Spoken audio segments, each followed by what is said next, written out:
Good day, everyone. Assalamu alaikum.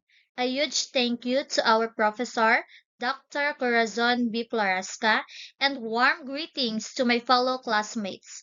Get ready because we're about to dive into something exciting. This presentation marks a significant step towards completing the requirements for MAED G1, MED 300, the concept paper writing. As Group 1, we're thrilled to share our innovative concept with you today. Members Christine S. Aguaje, Elizabeth O. Abal, Annie O. Abal, Rhea Di Madante, May Aragones, Girly Berano Almonia. Our title is Fostering Safe and Supportive Learning Environments, a concept paper on child protection policies at Dato Gebar Pilot School. We choose this title because this is the main problem facing by learners in this real world situation. If we conduct this study, at least we have knowledge why is it students involved in this problem. Although some researchers or scholars have already studied about child protection policy, but still the existence of abuse exists in Datu Gyabar Pilot School.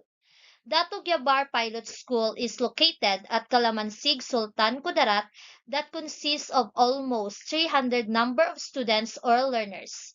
Students at Datu Gyabar Pilot School experiencing on what we call abuse. In line with this, I found out that this abuse is one reason why learners are not actively participating in classroom activities. The existence of this problem is its goal made us realize to make a research study on how teacher makes ways to prevent this problem. In response, we chose this study to determine how abuse affect the student's performance if it continuously occurs in the school. One rationale for selecting this study is that it may help students to understand, recognize, and determine the important role of school implementation policies to prevent the rapid existence of abuse. Since the institution and the teachers are the ones who are responsible with this problem, they might think of ways to create guidelines on how to minimize the rapid abuse in their school so that the learning of the students become better. It motivated us to study about child protection policy for the purpose of creating a world where all children can learn, grow, and reach their full potential in safe and supportive learning environments. By examining existing policies, identifying gaps, and proposing solutions, this research aims to contribute a safer and more nurturing future for child in school. Statement of the problem. Despite growing awareness of the importance of child protection, Dato Gyabar Pilot School struggled to create truly safe and supportive learning environments for children. This is critical issue because children are particularly vulnerable to abuse, neglect, and exploitation. And these experiences can have profound and lasting negative impacts on their physical, emotional, and cognitive development. This study will determine if the implemented policies effectively lessen the various forms of abuse at Dato Gabar Pilot School. Basically, the research pursues to provide an answer to the following question. Number one, what child protection policies and procedures are currently in place at Dato Gebar Pilot School? Number two, what are the main challenges in enforcing child protection policies at Dato Gebar School? Number three, how can Dato Gebar Pilot School improve the child protection policies and practices? Significance of the study. This study helped understand how effectively these policies are implemented and their impact on child's well-being. It can also identify areas where policies need improvement, guide the development of better policies and procedures, and raise awareness about the importance of child protection. The outcome of this study is intended to be beneficial and significant in terms of providing new ideas and information to the following group of individuals: the whole educational system, Dato Gabar Pilot School, teachers, pupils and researchers, parents, and future researchers. I will give you a short review of related literature.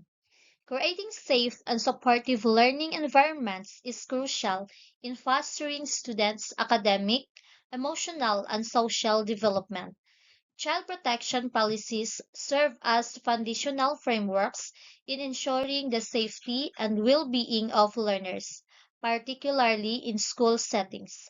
According to the United Nations Convention on the Rights of the Child, or UNCRC, every child has the right to be protected from all forms of physical or mental violence, injury, abuse, neglect, or exploitation. Schools, therefore, play a critical role in upholding these rights by establishing and implementing effective child protection mechanisms.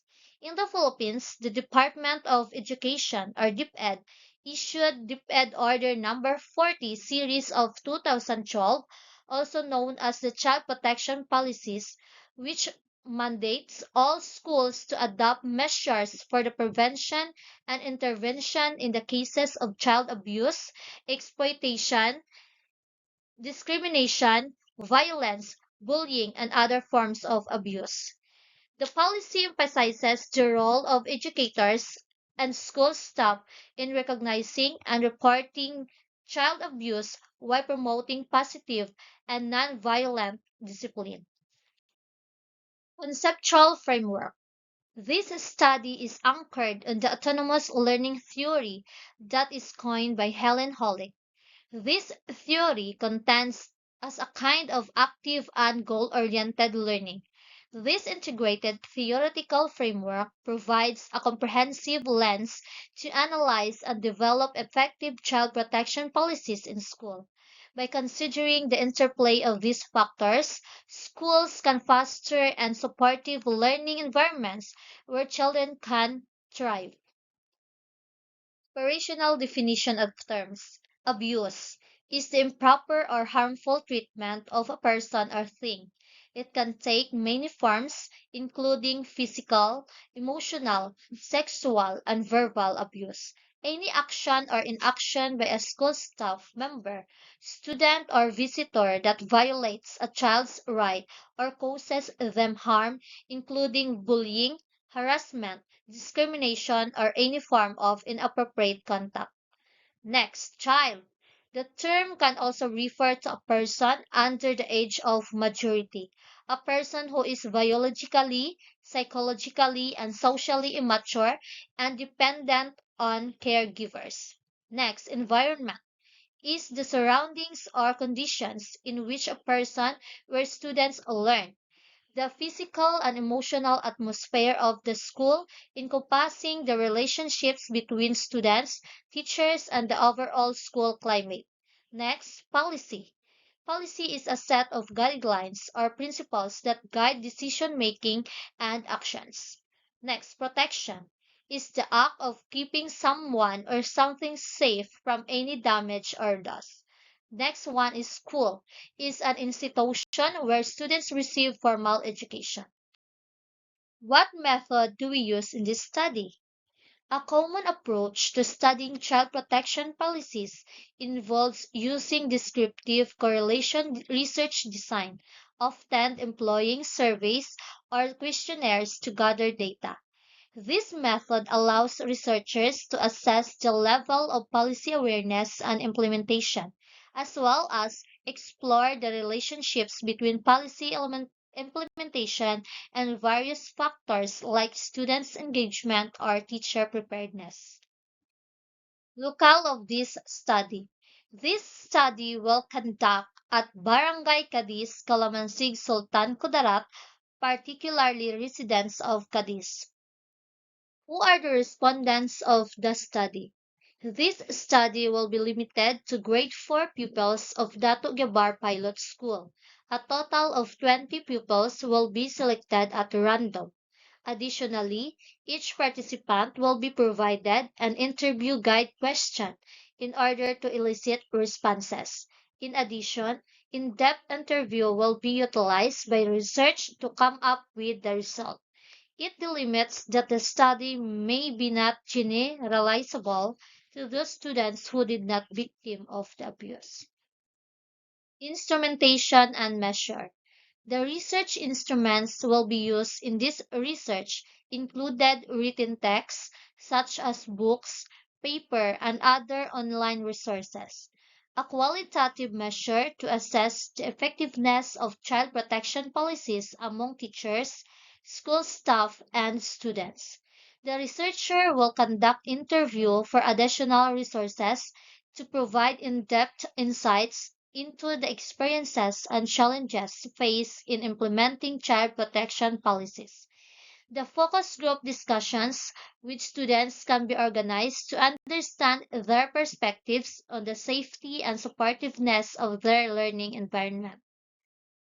Data gathering procedure. In gathering information relevant to this study, there were four phases to be followed. First, the researcher's preparation of the research questions, which is validated by the school's research expert.